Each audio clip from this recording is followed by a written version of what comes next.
I think Labour are incapable of making up for their previous condemnations of President Trump. Now, there are recent reports that Keir Starmer's UK is refusing to rename the Gulf of Mexico to the Gulf of America. This is one of Trump's first actions as president. Do you think this is an insult to Donald Trump? So, I mean, I have great sympathy with Donald Trump wanting to rename it the Gulf of America because Mar-a-Lago overlooks it, apart from anything else. He wants to put America first, make America great again. And of course, he's got issues with Mexico, who, as far as I can see, have made as much effort as the French do to prevent illegal migration out of their country. And so I completely understand why, President Trump would wish to rename it. Of course, naming a geographical territory which belongs to no one requires a change in the way international convention works. And I mean, we've all grown up calling it the Gulf of Mexico. Why the British government decided to make any kind of statement on it is beyond me.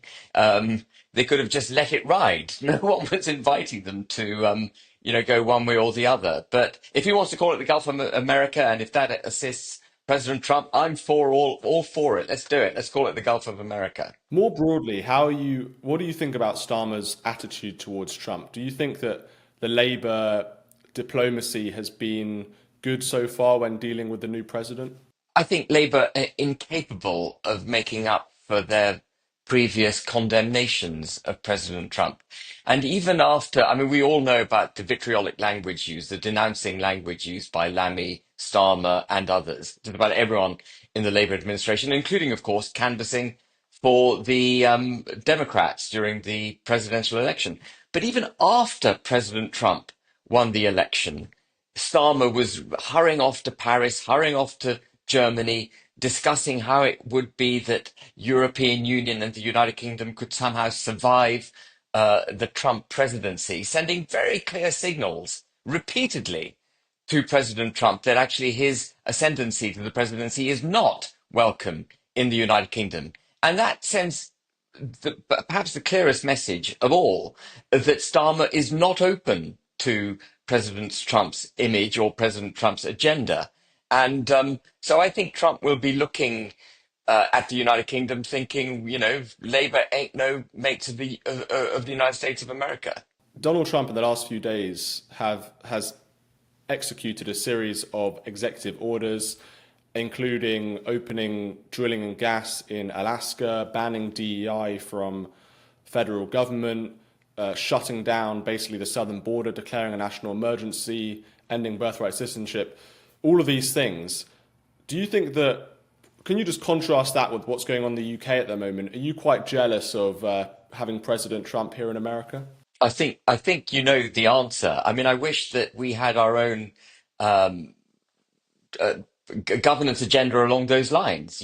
Everything I've said in the last 4 or 5 years accords completely with the 100 odd executive orders that President Trump signed on his first day. And DEI is terrible. Progressive discrimination is nothing more than racism in reverse.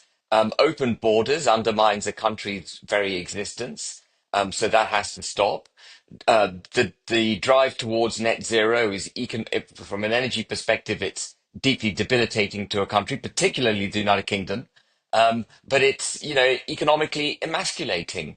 And everything he's done, I endorse. I wish Starmer would look across the Atlantic and realize, as time will make him realize, if he hasn't already got it, that the United Kingdom needs to follow the United States. Otherwise, what we're going to see is an even faster growing US, an even more attractive United States of America, with a further exodus of millionaires, bright young British people, and capital from the United Kingdom to the United States. The world, as we now know, is a very fluid place for expertise and for capital, and it will go to where it finds its best home. And we've driven it out of the UK already through really bad set of policies, not just with Labour Party, but even before the Labour Party won the election. You know, we've been following an agenda which is deeply damaging to the United Kingdom. And Trump is showing us the way. He is showing that what we've been doing for the last 27 years, that kind of liberal global approach to domestic governance is not the way to run a country. He's shown us how to run a country, and we better get on that bandwagon, or we're going to be wiped out. Isn't there an argument, though, that Britain should try and be more independent from the United States? Historically, particularly over the last 30 years with Tony Blair and so on, some people argue that we have basically been a lapdog to the United States and that we've been far too compliant and willing to be a kind of satellite power. I know someone like Enoch Powell from the 1950s, he argued very strongly that America essentially was an enemy almost to Britain and who didn't have our best interests at heart. When you look at the Suez Canal crisis, is a great example of where America abandoned us. So I know that you're a Brexiteer, you believe in sovereignty. What about this argument that we shouldn't just be a satellite of the United States, we should have our own independent foreign policy, for example? I completely agree that we should have our own independent foreign policy, and I hope what I've just said about the Trump's presidency and his agenda isn't confused with a desire to just be American. That's not what I'm saying. I think what President Trump is doing for the United States is putting the US first, and there will be pain in that for the United Kingdom. But what we've got to recognize, and this is on his domestic policy as opposed to foreign policy, that if we don't mimic his domestic policy in the United Kingdom, both economically, culturally, regulatorily, energy wise, if we don't mimic it, we're going to be taken to the cleaners economically because, as I say, capital and bright young individuals, well-educated people, they'll all flock to the US because it'll offer them a much better home, prosperity, security, their progeny will have a much brighter future, and so on.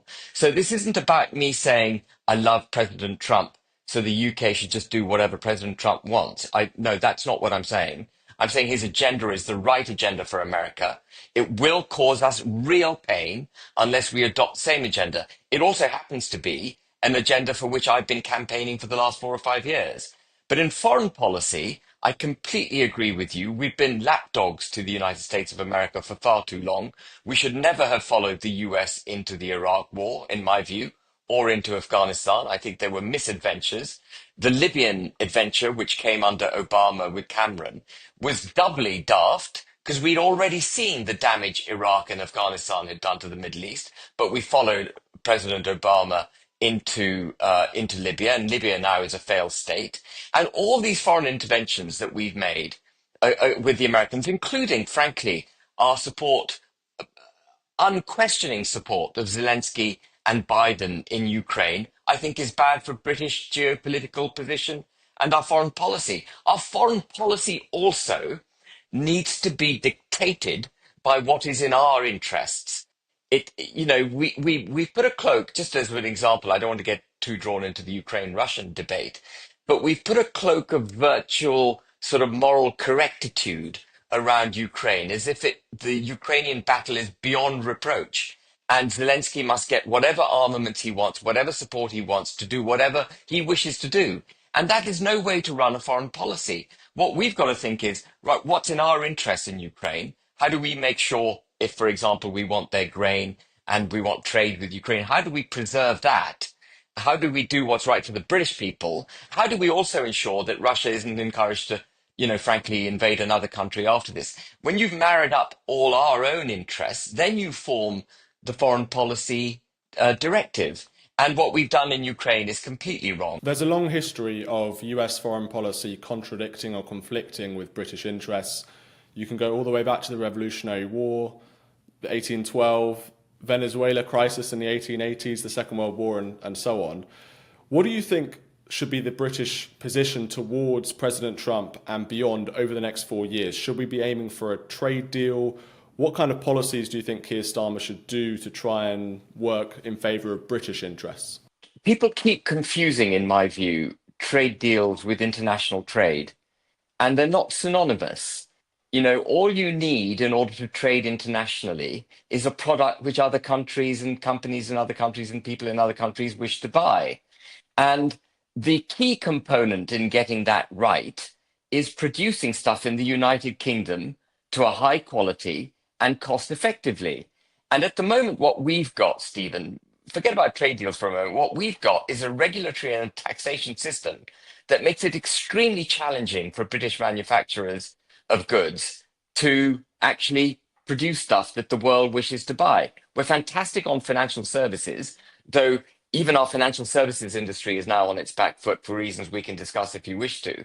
But what we've got to really concentrate on in the United Kingdom is making stuff that other countries want to buy. And we can only do that through domestic policy. We've got to deregulate in the way that we discussed in an earlier segment, deregulate, cut taxes, reduce the cost of energy, liberate British businesses so the businessmen can then determine how best to produce their goods and how to make them cost effective and sell them at a margin which makes sense for them. When those basic components are in place, then we can talk about fine tuning our arrangements on with other countries as far as trade goes, for streamlining it through a trade deal. Actually, the US is one country with which we don't massively need a trade deal, because the 300 odd billion pounds worth of goods that trade that we have, most of that is financial services. 60% of that is financial services.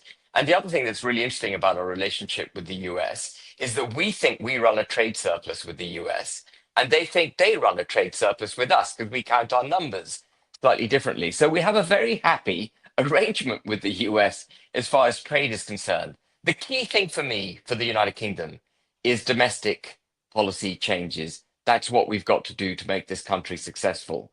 And we've got to do that unashamedly with British interests in mind. And the current agenda, as I've mentioned before, of this liberal global order, high regulations, net zero, open borders, all of that is killing British industry at every level. And just finally, Donald Trump has started his deportation program. Within the last couple of days, there's been immigration raids across the United States. Is this something that Keir Starmer should be learning from as well? Those mass deportations should be taking place in Britain. Every single illegal migrant in the United Kingdom, and I understand there are around 1.2 million. Of course, we can't know for sure because they're here illegally. So, we can only rely on the statistics and estimates given to us by government. But every single person in the United Kingdom who is here illegally should be detained and, if possible, deported. And if they can't be deported, then some other mechanism should be found to either repatriate them or to leave them incarcerated. No one should be allowed to break into the United Kingdom and stay here free of charge, and indeed, in many, many cases, at the cost of our generosity. Thank you so much for watching this video. If you enjoyed it, please like and subscribe to the GBN America YouTube channel.